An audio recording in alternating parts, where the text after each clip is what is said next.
here tonight supporting the right man who will allow you to make America great again. God bless you.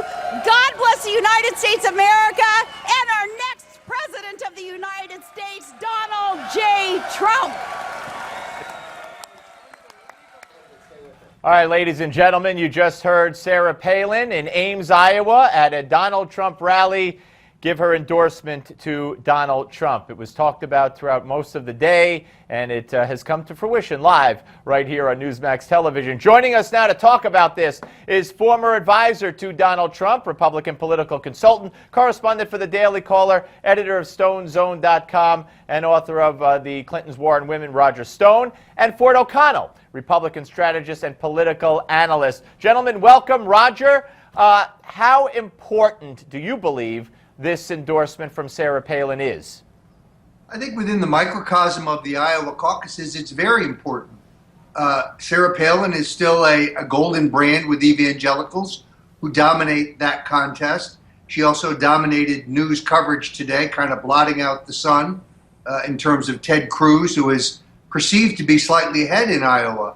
I don't know that she's a major factor in the nomination contest going forward, but right now everything is about Iowa, and therefore I think this is a major and substantial plus for Donald Trump.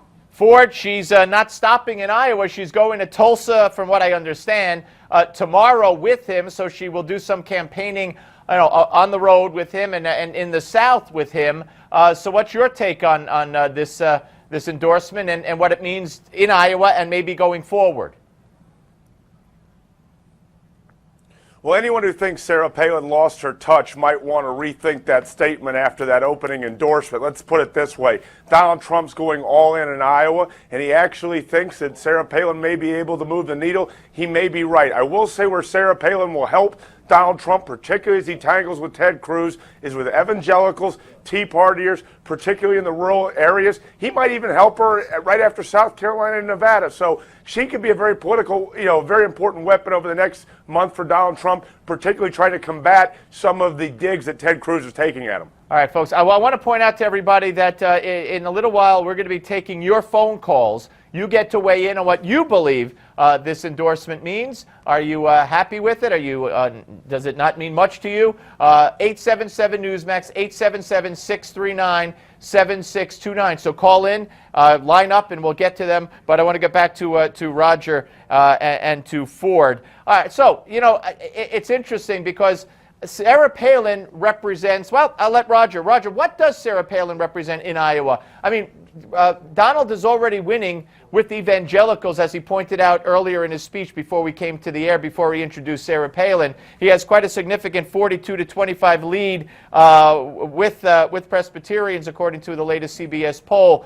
Where exactly does she help him? In what demographics?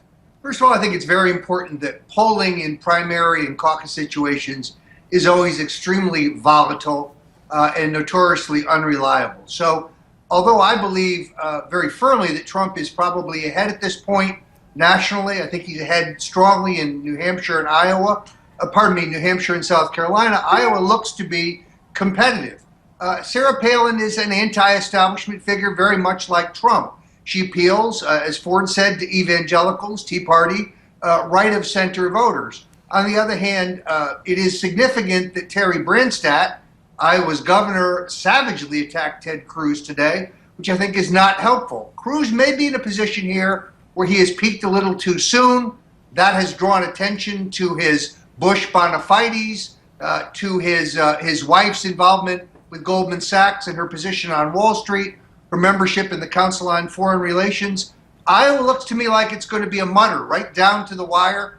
Again, I think Sarah Palin, major plus for Donald Trump. Yeah, Ford, what significance is it, and how unusual is it for the governor of Iowa, the governor of a state who's got a key primary, or in this case caucus, coming up in a few weeks in his state, to take to the microphone and say, I'm not endorsing anybody, but I'll tell you the guy I don't want to win, and that's Ted Cruz?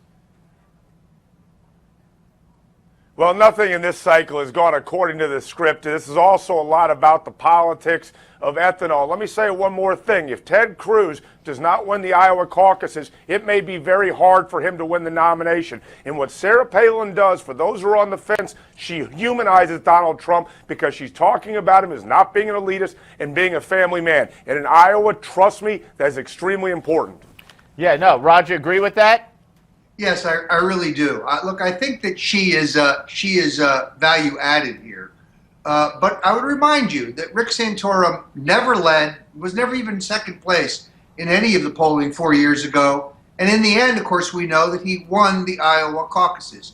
So this is, unlike a primary, unlike a general election, far harder to poll. So where this race really is hard to tell. Trump's made a shrewd move here. He's going all out for Iowa because I think he knows if he can win there, he's actually poised to run the table. He would win New Hampshire where he has a significant lead. He would win South Carolina where he has an even more significant lead. That, of course, is the gateway to the South. All right, so, again, as Ford said, nothing has happened in this race as has happened previously. Normally, as you know, the winner of Iowa does not win New Hampshire, does not win the nomination. Donald Trump may be about to break that mold. All right, Roger, and then I want you to weigh in for it, and then I'll let you both go. You've been very patient with me. Roger, what is in this for Sarah Palin? Why did she come out so soon? Was she given a promise? Is there any possibility she'd be the VP candidate, which I don't see? Why do you think she made this move now? What's in it for her?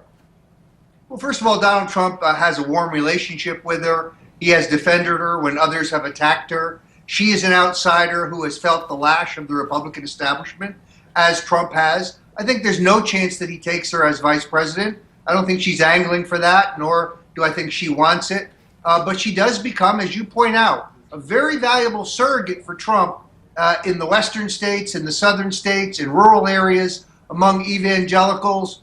This is a powerhouse endorsement. There's just no question about it. Ford, what's your take on why Sarah Palin has done, did what she did tonight? Yeah, outside of the grassroots, Sarah Palin's star has been on the decline for quite some time. There's a lot of rumors that she wants to get back into politics, and with the possibility of Lisa Murkowski retiring in the Alaska Senate seat, this is one heck of a platform to launch it from, particularly if Trump wins the nomination. All right, gentlemen, Roger Stone, Ford O'Connell, I thank you both very, very much. Good to talk to you, as always, gentlemen.